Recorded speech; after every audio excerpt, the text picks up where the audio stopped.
দুজনের মধ্যেই। তো ছেলেদের দিকেও সমান দর্শক আছে আর মেয়েদের দিকেও সমান দর্শক আছে। তো তোমাদের মধ্যে কে জিতবে, কে অঙ্কটা করবে? আমি দিব। হ্যাঁ ঠিক আছে, তো তোমরা দুজনেই করবে। তো যে আগে অঙ্কটা সঠিকভাবে করতে পারবে সে আজকে আমাদের প্রথম বিজয়ী হবে। তার হাতে আমরা বিজয়ের পুরস্কারটা তুলে দেওয়া হবে।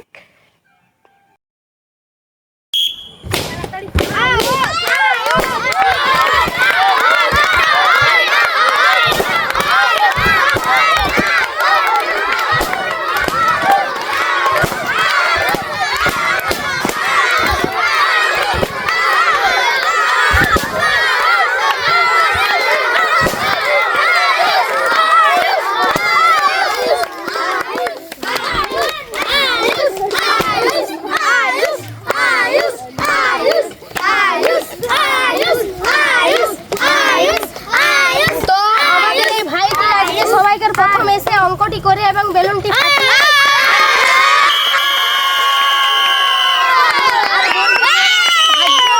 লিখেছে 25, বোনটি ভুল করেছে। তো আজকে ভাইটি জিতেছে, তার জন্য জোরে হাততালি। ভাইয়ের হাতে আমরা প্রথম তার পুরস্কার তুলে দিচ্ছি। ভাই একদম সঠিকভাবে অঙ্কটা করেছে। ভাইয়ের জন্য সবাই হাতের তালি জোরে। বোনটি আমার অঙ্কতে ব্যর্থ হয়েছে, তাই বোনের হাতেও আমরা প্রাইজ তুলে দিচ্ছি।